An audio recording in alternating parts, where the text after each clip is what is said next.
Here is Genesis 1:1 in Hebrew. Bereshit bara Elohim et hashamayim ve'et haaretz.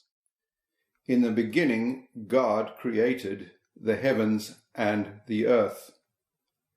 The middle word in this sentence, this two-letter word, et, spelled aleph tav, is not translated. It's an untranslatable word in Hebrew grammar. It indicates the direct object. Et is made up of the first and last letters of the Hebrew alphabet.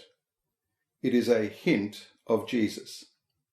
In the first chapter and again in the last chapter of the book of Revelation, we have a record of Jesus declaring that he is the Alpha and the Omega, the first and the last, the beginning and the end. That is in Greek in the New Testament. But Jesus would have spoken in Hebrew, which was the mother tongue of the Jewish people.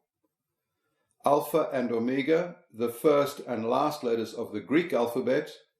Aleph and Tav, the first and last letters of the Hebrew alphabet. This word here, ve'et, is the sixth word in this seven-word sentence. Once again, the Aleph and Tav are on view, untranslatable. But we do translate this word and because of the vav at the beginning. Vav is a connecting letter, and we see here how it connects the heavens and the earth.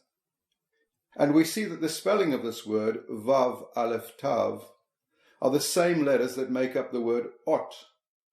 Ot means a sign from God. Ot also means a letter of the Hebrew alphabet.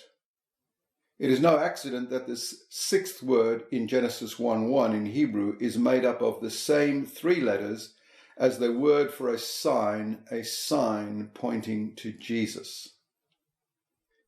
The next word I'd like to look at is the third of the seven words in this Hebrew sentence. It is the word for God, Elohim. The word is plural in form, but singular in meaning. There are many places in the Old Testament where this word Elohim means gods with a small g, plural.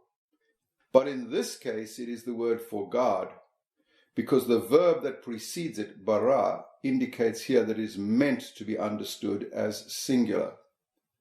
However, the form surely hints to us of the three-in-one nature of the Godhead. Now let's talk about this word, bereshit, in the beginning, and the word next to it, bara, created. The first three letters of Bereshit, Bet, Resh, Aleph, are the same as those of the second word, bara, Bet, Resh, Aleph. Bara means created, but 5 times in the Old Testament the word bara means cut down. And these three letters at the end of Bereshit, if they were separated and stood alone as a word, would mean set in place. Clearly, this verse is saying, in the beginning God created the heavens and the earth. But we could see a subtext in these first two words, something just out of plain sight, that reads created, set in place, cut down. In other words, God created the heavens and the earth, God set them in place, and God has determined to cut them down. And that is not a new revelation. Scripture says that is what God intends to do. He's not going to fix up this fallen world. He's going to destroy it and replace it with a new heavens and a new earth. And how is God going to destroy the heavens and the earth? By fire. Now look at this word Bereshit again. The middle two letters spell Esh, Aleph Shin. Esh means fire in Hebrew. And the 4 letters on either side, Bet, Resh, Yud, Tav, together spell Brit, which means covenant in Hebrew. Do you see that as a subtext below the surface? A covenant of fire. For centuries, rabbis have asked the question amongst themselves, when God gave the Torah, why didn't he make the word for God the first word of the Bible? This word, Elohim, starts with an aleph, the first letter of the alphabet. But Elohim is the third word of the Bible. It would have worked grammatically to have made the first sentence of the Bible start with the Hebrew word for God. But God gave the Torah starting with the second letter of the Hebrew alphabet, bet. As a prefix on a word, bet means in. These 5 letters, reshit, mean what is first. They also mean the choice part, the finest, or firstfruits, as in firstfruits of a harvest. And the New Testament presents Jesus as the firstfruits. Christ has been raised from the dead, the firstfruits, and Christ the firstfruits. So we could also read as a subtext, in the firstfruits, God, the Aleph Tav, Jesus, created the heavens and the earth. Again, that is not a new revelation, because the Gospel of John tells us all things came into being through Jesus.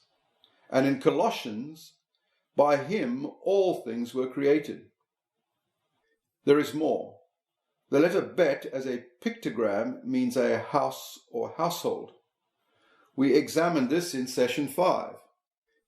In this first word in the Bible, the first letter and the last 2 letters of the first word spell bait, bet yud tav.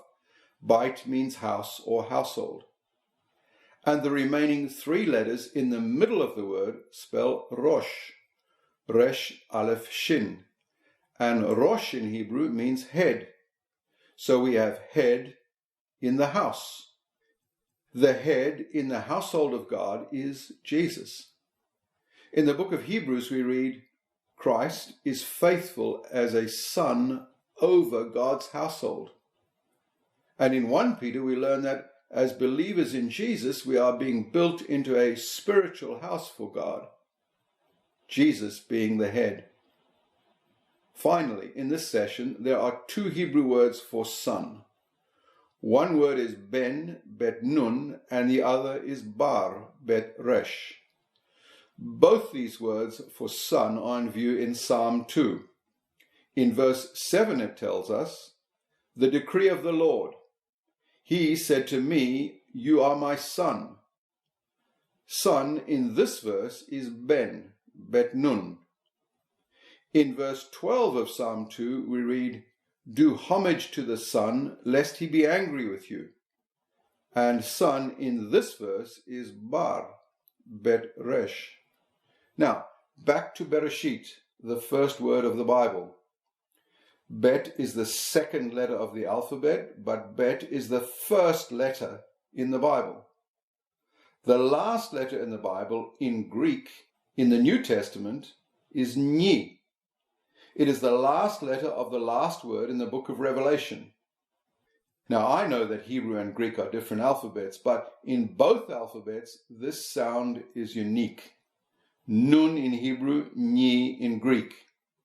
So we can say that the first and last letters of the Bible spell ben, son in Hebrew. But the first 2 letters of the Bible also spell son. The first 2 letters of the word Bereshit are bet resh. Bar means son, ben means son. Jesus is the Son of God.